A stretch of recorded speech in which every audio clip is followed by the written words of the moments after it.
active shooter scenario training is the #1 form of training that law enforcement officers get, sheriff's deputies, police, SWAT teams, you name it.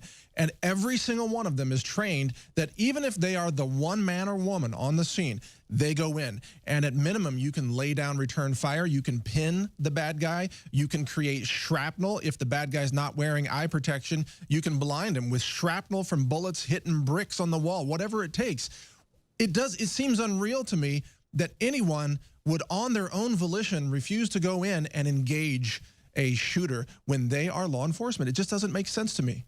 But what's extraordinary here, Mike, is that this particular officer had actually taught SWAT management tactics and how shooters are supposed to react. He's a 37-year veteran whose training was completely upgraded and revised post-Columbine, and still he froze. The president called him a coward. The sheriff called him a coward. There's the epic failure.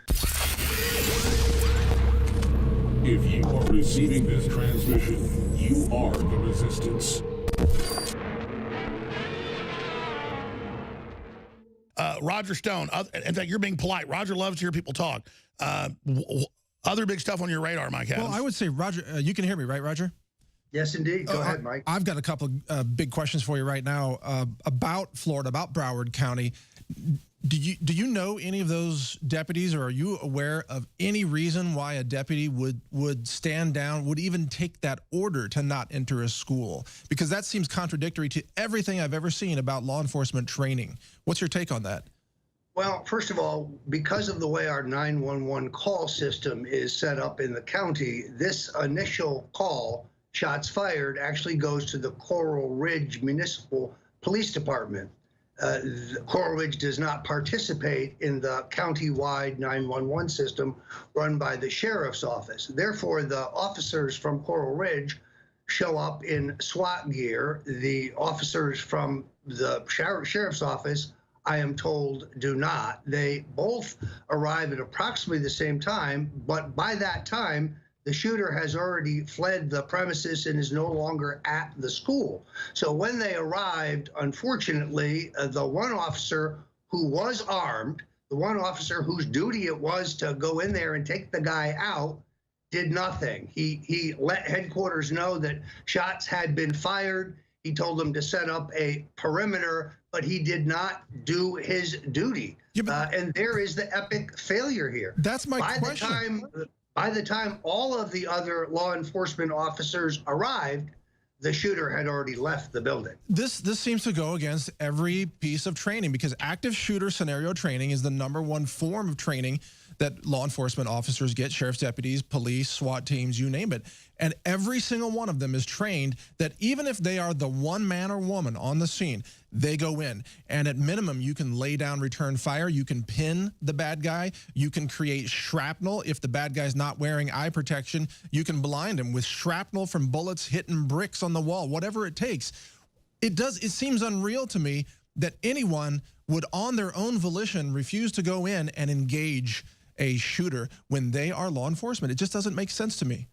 But what's extraordinary here, Mike, is that this particular officer had actually taught SWAT management tactics and how shooters are supposed to react. He's a 37-year veteran whose training was completely upgraded and revised post-Columbine, and still he froze. The president called him a coward. The sheriff called him a coward.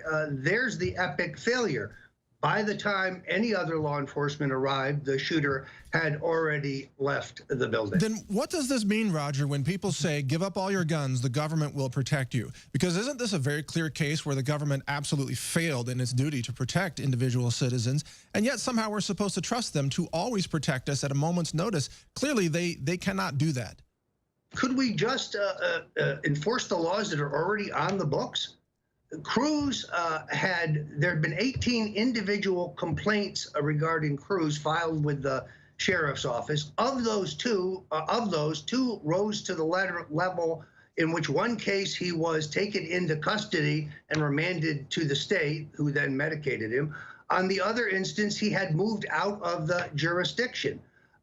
You know, he should have been in the NCIS register. He should never have been able to own a gun, buy a gun. And of course, the red flag of him being medicated by the state, all the signs were there. This is an extraordinary failure. Look, I live here.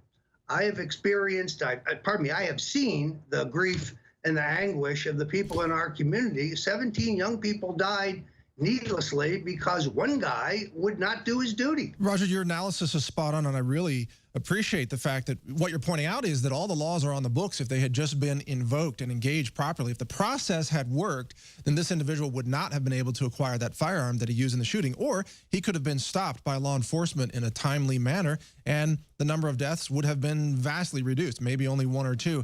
And yet, what we're being told now by the mainstream left is that we need more laws, because somehow the laws that are out there, I don't know, they don't want to enforce them. They want more laws. Why don't they just make a law that it's illegal to shoot people in schools? Oh, wait, that's already illegal. But it seems insane that more laws could solve this if we're not enforcing the ones on the books. Well, and here's where I hope this is different than Las Vegas. There's extensive video of everything. This governor has ordered a complete inquiry by the Florida Department of Law Enforcement. I hope that there will be no cover-up here, unlike Las Vegas. This should all be able to be synced to a timeline based on radio transmissions, eyewitness accounts, and of course the ever-present cameras. So I want to see exactly what did happen, and I want those who are responsible to be held responsible. Absolutely. You and I completely agree on that point. Alex, do you want to, are you going to jump in here? I am. I'm just listening to you guys break all this stuff down, and I'm going to let Roger take over with all the stuff he's got on the other side of this, and then I'm going to respond to this fiction piece here as well, coming up a little bit later with a live transmission at Infowars.com. Then the War Room's come up with Owen Schroyer and Roger Stone later as well. Stay with us. We got the biggest sales ever at InfoWarsStore.com, 30 to 80% off. We got the special 34-hour broadcast kicks off tomorrow at 8 a.m. Stay with us. If you are receiving this transmission, you are the resistance.